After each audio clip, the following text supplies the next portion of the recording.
What's up, everyone? DKRACK here, about to react to another video for you guys. And first of all, guys, I just want to apologize. It's been about 3 days, I think, since I've uploaded a video, and I apologize. Just been busy with work. I've had some family stuff going on, so I hope you guys understand. I'm sure you do. If you don't understand, well, I'm sorry. It's things come up in life sometimes, and you just gotta, I don't have time to do videos. But hopefully this week I'll be able to upload videos every day, guys, for you. But right now we're going to check out 3 scary true pizza delivery horror stories, volume 3. Now, I did the first one and the second one probably 3 or 4 months ago, a while ago. And I had a comment recommendation here by, let me open it up. I forgot to open it. Right here by Jared Reinhardt, it looks like. He says, react to 3 true pizza delivery horror stories, volume 3, please. So shout out to Jared. He wants me to check this out. And I know a lot of you guys also like me reacting to Mr. Nightmare videos. But like always, guys, I'll have a link to the original video down below if you want to go check out some of Mr. Nightmare's other videos. But let's check this out, guys. Volume 3. I didn't know pizza could be so scary. You'll run into a lot of strange things. However, this story may be an excessive example of that. I was 21 years old, and it was a late Friday night shift at John's Pizza, meaning I would be closing with my boss. It was about 9 o'clock, an hour before closing. My next delivery was to the Saugerties, the next town over. The drive wasn't too long, maybe 15 minutes. I was a bit confused. The map was taking me to an isolated road that seemed to lead to nothing. I drove down it anyway, and shortly realized it led to a house by the water. It seemed every light in the house was on. Upon getting closer, I could hear music blasting from inside the house, even with my window shut. That's a little weird.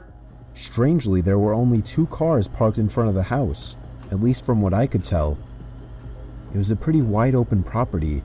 The front of the house faced the water, so the road, or driveway I suppose, curved around to the front by the water. As I walked up to the front door, I took more notice to the fact that the house was like brand new. I then rang the bell a few times since the music was so loud. I was caught completely off guard when 2 women opened the door, one blonde and one brunette, barely clothed. They had huge, flirty grins on their faces. The blonde woman grabbed the pizza, while the brunette handed me a 20. I was about to ask where everyone was, but the brunette called me cute and asked me for my number. I thought I was about to get extremely lucky. After giving her my number, I was about to attempt at getting myself invited in, but the blonde immediately did that for me anyway. I entered the house and picked up on a rather unpleasant odor almost immediately, and there were literally no people anywhere, but I didn't care that much. The 2 women began to lead me upstairs, but unfortunately, did the women story did not kill go in the the house direction I may have owners? hoped it would. I was literally on the 2nd step when a horrifying scream for help came from upstairs. I looked up there and then at the 2 women. They were looking at each other. The blonde one very clearly mouthed the word shit to the brunette. I didn't even really piece everything together at that moment, but I still just kind of instinctively knew to run. I must have looked back like 20 times before I was able to turn around the car and drive back down the long driveway. Looking back through the mirror, I shit you not, at each and every one of the windows in the house, there were heads peering out to me as I drove away. Of course, I called the police on my way back to work and told them to check the place out.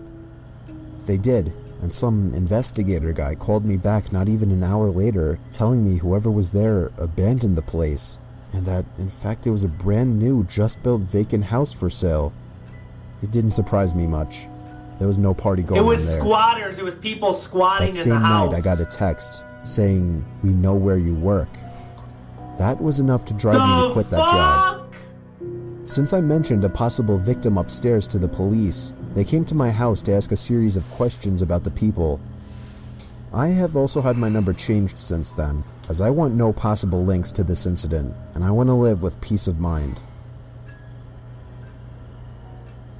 So was it like a bunch of people who went into an abandoned house or a house that was empty and just like... So it was my last delivery were of the night at partying Domino's and Pizza crap? to a house that was about 10 minutes away from the shop. There was a note on the door, which I read after ringing the bell. It said, "To Pizza Guy, please let yourself in and leave the pizza in the upstairs bedroom. Money will be on the bed." Immediately, red flags were springing up in my head all over. Yeah. I actually called my boss and told him I didn't feel safe going in there, and he actually told me it would be best to just go inside.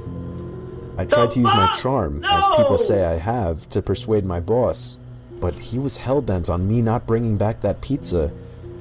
Screw The door was Domino's, I'd unlocked, so I quit let that myself job. in.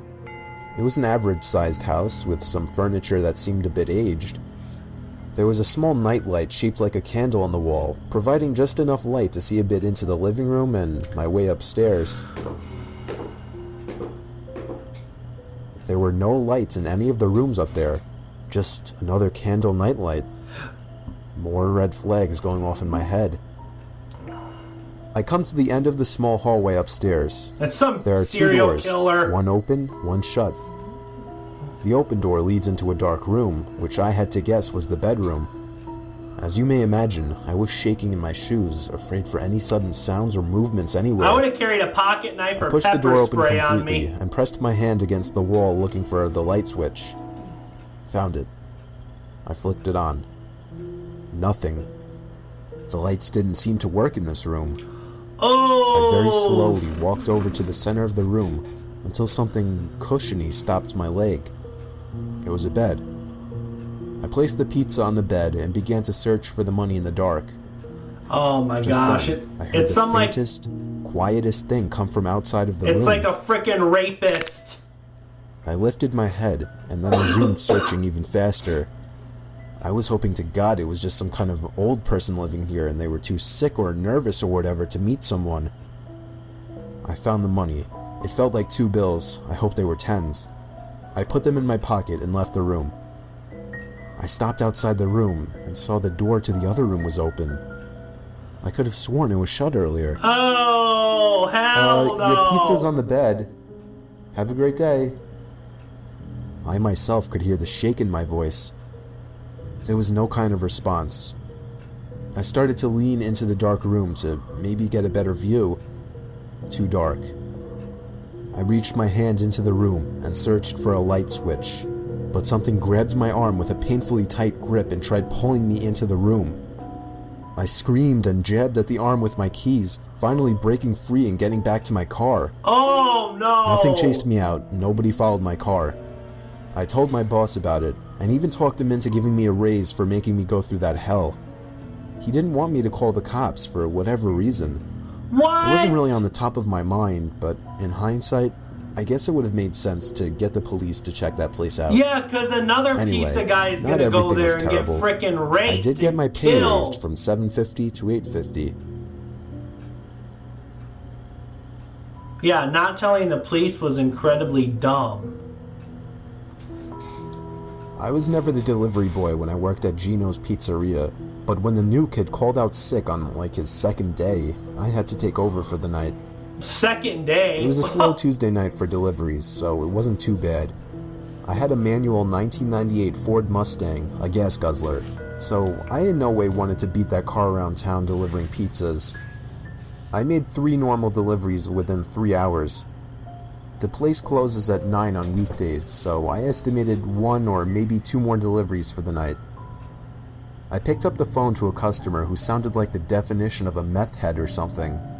She had a raspy voice, she stuttered, she forgot what she was saying, she had long pauses. Literally, there was like a 10-second gap between her saying, "Can I just get a..." and regular pizza. It was a huge production just getting the address from her. Sounded like she was asking someone in the background what the address was. Well, I was just so excited to meet these people. After she gave me the address, she hung up without me even telling her the price or how long. I told my chef, whose name was actually Mario, I know, a bit cliche, 1 regular pie. 10 minutes later, I was on my way. We live in the middle of absolute nowhere, so each delivery was a longer trip with a bigger tip. It took probably 10 minutes for me to get to the location. There was a long and dark gravel road through the woods and occasional trailer homes I had to drive through until I finally reached their home. It was a trailer home. Houses in the middle of nowhere. The lights were off inside, but I could see the orange glow of a fire coming from out back, and I could hear a woman yelling at someone. When I shut the passenger side door after grabbing the pizza, I noticed the curtains to one of the windows move. Somebody was just watching me. I didn't know if I should knock on their door or go around back. It sounded like there was more than one person back there, so I decided to just go around back. I greeted them, and they spun around faster than a bullet. They were disgusting. They looked like typical trailer trash meth heads. The woman looked at, I'm guessing her husband, and asked what he's doing here. He then scolded her, saying she was the one who gave the address. They seemed to be standing close together to hide something behind them. Her memory's quite that frankly, bad? I didn't want to see what it was. I asked them if I should go around front, and then they whispered something to each other. The woman pointed at me and told me to wait there. She would go get the money. She went inside, and for the next 2 minutes, I awkwardly stood there trying not to stare at the scary-looking guy, who I knew was staring at me the whole time. Oh. Finally, the woman emerged from the house and went back next to the man. She handed the man some money and asked him to count it. She whispered something after that. I was getting very nervous now. I felt as if they were going to try and rob me or something. I would have just left. The man started counting the money very slow. I mean, really slow, like 5, 10. I kept my eyes on the woman. She was looking into the woods behind me. And then she nodded her head, staring off behind me, and saw some huge guy approaching me with an axe in his hand. I flung the pizza box at him to try and slow him down, and somehow it worked. Or maybe he just didn't chase me. I got home safely. I didn't even go back to work that night. When Mario the chef texted me, I told him what happened, and all he said was, "Holy shit." That was it. I'm happy that was the only night I had to deliver. So if you live in the suburbs or city, sure, be a pizza boy. But if you live in the middle of nowhere, maybe try the supermarket instead. There's parts here where I live where it's just like country for miles. I mean, I live in the town I live in only has like 16 to 20,000 people. I mean, there's everything you need. Restaurants, movie theaters, grocery stores. It's fairly big, but it's not a huge town. What's up with these people not calling the damn police? What the first thing I would do would be like, "Yo, police officer, help my ass. I'm over here about to be murdered." Oh my gosh. Well, alright guys, if you enjoyed this reaction, make sure and smack the like button and subscribe if you're new. If you have another video you want me to react to, comment down below. But until next time guys, peace.